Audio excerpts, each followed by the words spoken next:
Subscribe कीजिए knowledge blockbuster को और प्रेस कीजिए बेल आइकन हमारे वीडियो सबसे पहले देखने के लिए।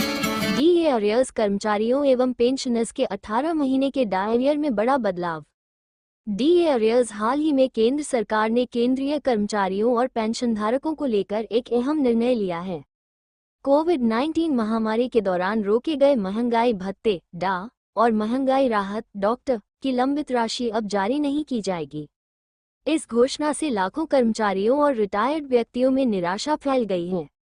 सरकार का कहना है कि महामारी के समय उत्पन्न आर्थिक चुनौतियों और भारी वित्तीय दबाव के कारण ये कदम उठाना पड़ा। वित्त मंत्रालय ने संसद में स्पष्ट किया कि मौजूदा आर्थिक हालात को देखते हुए बकाया भुगतान संभव नहीं है।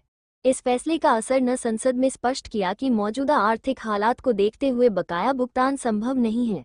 इस फैसले का असर न केवल वर्तमान कर्मचारियों पर पड़ेगा बल्कि उन पेंशनभोगियों पर भी जिन्होंने वर्षों तक सरकारी सेवा दी है। कोविड-19 में डीएडीआर रोकने का पृष्ठभूमि महामारी की शुरुआत में सरकार ने वित्तीय संकट से निपटने के लिए कई सख्त उपाय लागू किए थे। जनवरी 2020 से जून 2021 तक यानी 18 महीनों के लिए केंद्रीय कर्मचारियों के महंगाई भत्ते और पेंशनधारकों की महंगाई राहत रोक दी गई थी। इस दौरान 1 जनवरी 2020, 1 जुलाई 2020 और 1 जनवरी 2021 की तीनों किस्तें स्थगित रहीं। सरकार का तर्क था कि उस समय कल्याणकारी योजनाओं पर अत्यधिक खर्च के कारण खजाने पर अतिरिक्त बोझ डालना उचित नहीं होगा। वित्त मंत्रालय का जवाब। संसद में पूछे गए एक प्रश्न के उत्तर में वित्त राज्य मंत्री पंकज चौधरी ने कहा कि फिलहाल बकाया डीएडीआर का भुगतान संभव नहीं है। उनका कहना था कि कोविड-19 के दौरान हुए राजस्व नुकसान और भारी सरकारी खर्च ने वित्तीय स्थिति को कमजोर किया है। ऐसे में इस राशि का वितरण करना अभी आर्थिक रूप से व्यवहारिक नहीं है। इससे ये साफ हो गया कि कर्मचारियों की लंबे समय से बनी उम्मीदें पूरी नहीं होंगी। वित्तीय नुकसान और असर। इस निर्णय के चलते कर्मचारियों और पेंशनधारकों को बड़ा आर्थिक नुकसान झेलना पड़ेगा। 18 महीनों की रोकी गई राशि अब कभी नहीं मिलेगी। औसतन एक कर्मचारी को हजारों रुपये का घाटा होगा। वहीं पेंशनधारकों के लिए यह और भी कठिन है क्योंकि उनकी आय स्थिर होती है और महंगाई से निपटने के लिए ये राशि अहम थी। कई परिवारों ने इस भुगतान की उम्मीद में अपने खर्च तय किए थे जो अब प्रभावित होंगे।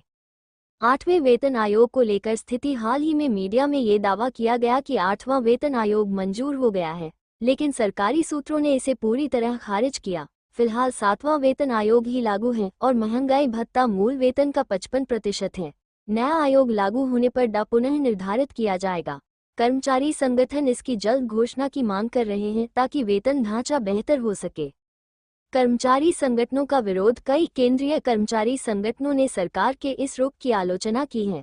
उनका कहना है कि महामारी के कठिन समय में भी कर्मचारियों ने पूरी जिम्मेदारी निभाई और अब जबकि आर्थिक स्थिति सुधर रही है उन्हें उनका हक मिलना चाहिए। कई संगठनों ने आंदोलन और प्रदर्शन की चेतावनी दी है। उनका तर्क है कि यह बकाया कर्मचारियों का वैधानिक अधिकार है और इसे रोकना अन्याय है। सरकार की प्राथमिकताएं और नीति। सरकार का रुख है कि फिलहाल राजकोषीय अनुशासन और आर्थिक स्थिरता बनाए रखना। और ये वीडियो अगर आपको अच्छी लगी तो इसे लाइक और शेयर जरूर करिए और इस वीडियो को देखने के लिए धन्यवाद। रोजगार सृजन और समग्र अर्थव्यवस्था को मजबूत करने पर है। इसलिए बकाया